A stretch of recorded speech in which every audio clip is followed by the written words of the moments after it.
Fala galera, tudo bem? O assunto de hoje é o título do Sevilha na Europa League. Aliás, o que é o Sevilha na Europa League, né? A gente costuma brincar falando que ele é o dono do torneio, porque de fato é uma relação, né? Uma combinação muito especial essa que o Sevilha possui com a Europa League desde antes, né? Ainda pegando ali o período Copa da UEFA, aí é só uma questão de mudança de nome, claro, mudou formato também, o torneio teve diferentes caras, mas é a segunda competição continental e o Sevilha tem feito grandes finais e tem conquistado títulos importantes e agora mais uma vez, né? E que são tantos os personagens especiais pra gente destacar nesse roteiro.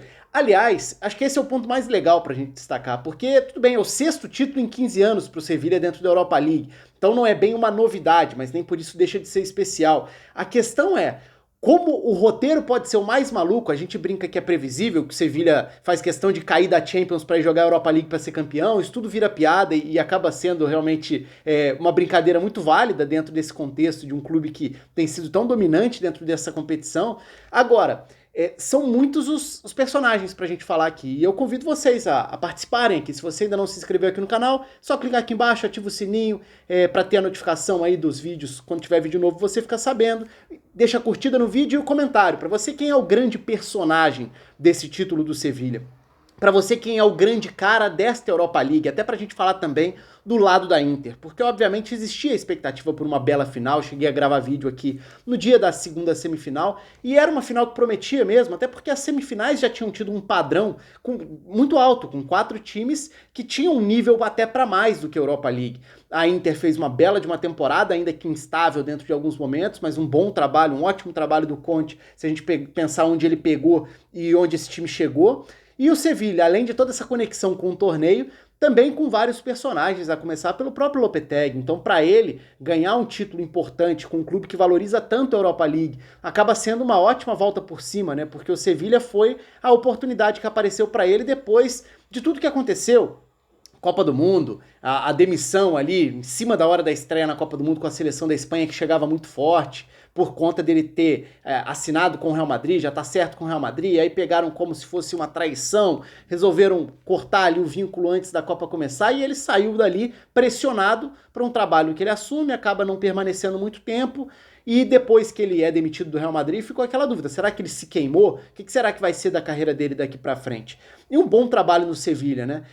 Claro, não é um Sevilha que chegou a competir com os candidatos a título na Espanha, e nem era essa a expectativa, mas é um Sevilha que tem um padrão muito bem definido, de um estilo muito da cara do Lopetegui mesmo, então a final tinha muito disso.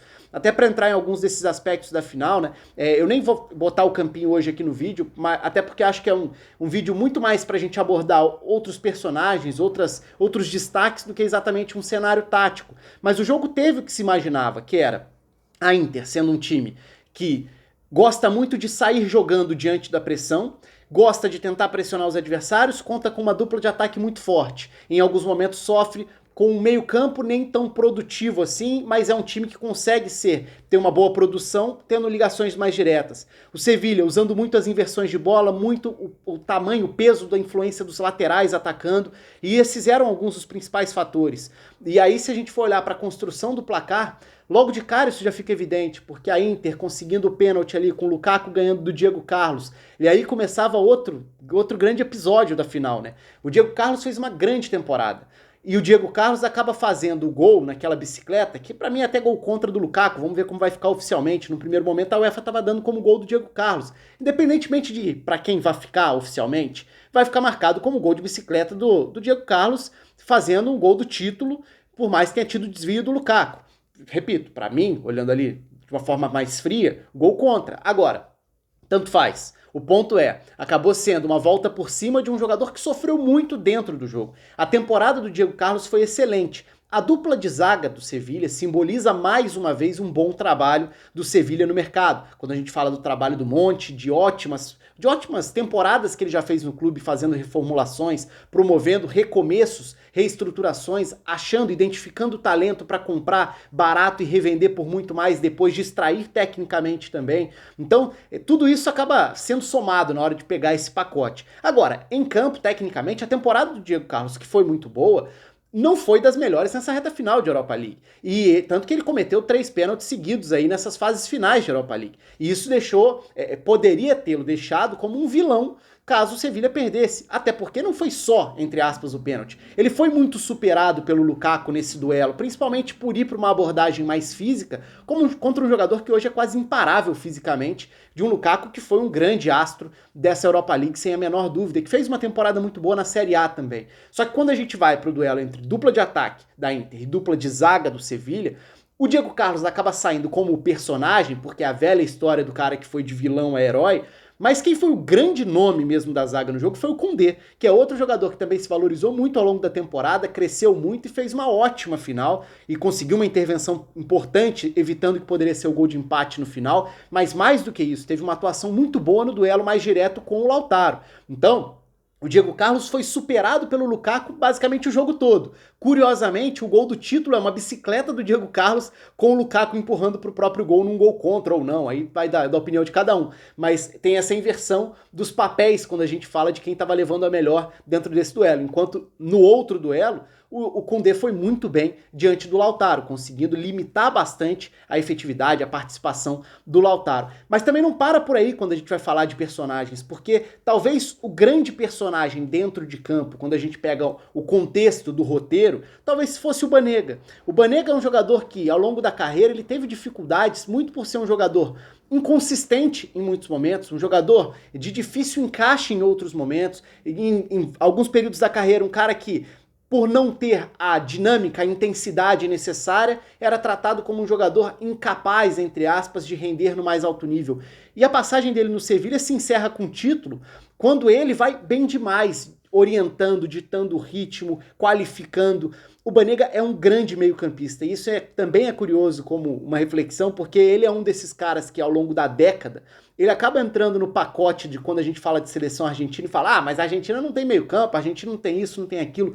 E o Banega foi um jogador que, em diferentes momentos da carreira, ele entregou ou não, né? Ele teve períodos em que ele foi uma decepção, mas a imagem que ele sai, e é muito legal que ele saia tendo essa passagem coroada pelo título da Europa League, porque é um grandíssimo jogador. Um cara que condiciona o meio campo, que dita a qualidade e que faz o time jogar melhor com a bola. Então é um jogador de características, de uma capacidade diferenciada. Ele pode não ter todos os requisitos quando a gente vai para a questão física e até quando a gente vai para a questão da regularidade dentro dos jogos, ele fica atrás. E talvez isso seja o que o afaste dos melhores do mundo na posição, porque tecnicamente ele é capaz de ditar um meio-campo como os melhores da posição. E a final da Europa League, de novo, reforçou isso. Como na semifinal, o primeiro tempo dele contra o Manchester United já tinha sido fabuloso também. Então é um Banega que se despede, digamos, do futebol do mais alto nível, né? Nessa despedida da Europa, ele se despede deixando uma sensação das melhores e sendo um dos grandes nomes da conquista também. Outro personagem, Luuk de Jong.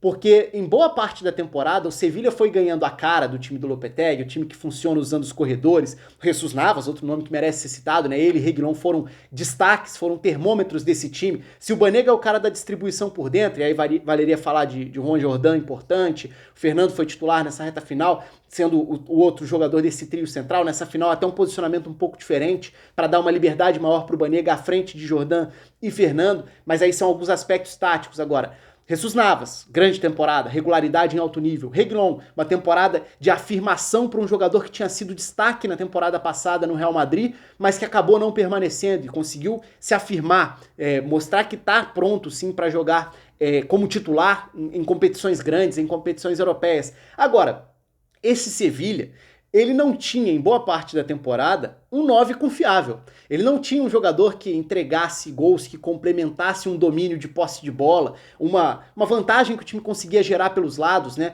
Pela esquerda, nessa reta final, a gente viu o Ocampos abrindo bastante pela ponta esquerda para permitir o Reguilón atacando por dentro. Na direita, o Suso saindo da direita para dentro, abrindo o corredor para o Jesus Navas. Essas combinações já estavam bem definidas, mas faltava uma presença finalizadora. Ao longo da temporada foi assim, pelo menos. Tanto que o Sevilha foi buscar depois o En-Nesyri, que chegou para ser mais uma opção no comando de ataque. E aí o Luuk de Jong, que tinha sido contratado como uma aposta para isso e não convenceu durante boa parte da temporada, ele acaba fazendo gol na semifinal contra o Manchester United e fazendo 2 gols na final da Europa League, virando outro cara de destaque, né? O gol do título acabou sendo na bicicleta do Diego Carlos, mas o Luuk de Jong também escreve o nome dele, sem dúvida alguma, na história dessa decisão. Então são muitos os personagens, né? Acabou virando uma final muito rica em termos de roteiro.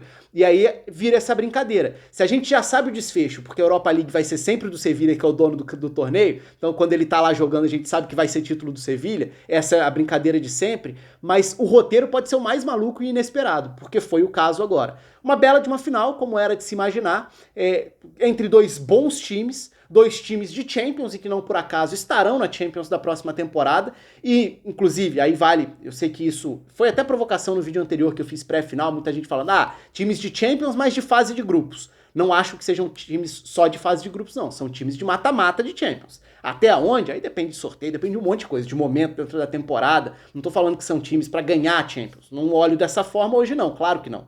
Mas eram times que poderiam ter ido ao mata-mata de Champions nessa temporada, por exemplo. E por mais que a Inter tenha caído na fase de grupos ali, isso não quer dizer que fosse um time para tal. Então, pensando na próxima temporada, vamos ver se eles correspondem, né? Se eles de fato avançam e chegam mais distante. Muita gente vai brincar, é inevitável. O Sevilha vai fazer força para ficar em terceiro no grupo dele para cair na Europa League e ganhar o torneio de novo. Sem dúvida, é a piada de sempre, é a piada batida e não tem como fugir muito dela mesmo não. Enfim, quero saber de vocês aqui. Tenho certeza que vários outros personagens poderiam ser citados, tanto de um lado quanto do outro. Claro que eu fiquei muito mais focado nos personagens do lado do Sevilha, que comemora o seu 6º título europeu, seu 6º título de Europa League, mas daria para falar da Inter, como a gente já falou em vários outros vídeos também. A Europa League chega ao final, agora falta a final da Champions, né, pra gente ter um encerramento dessa temporada europeia. Conto com os comentários de vocês, com a curtida no vídeo, com a inscrição no canal. Um abraço, até a próxima.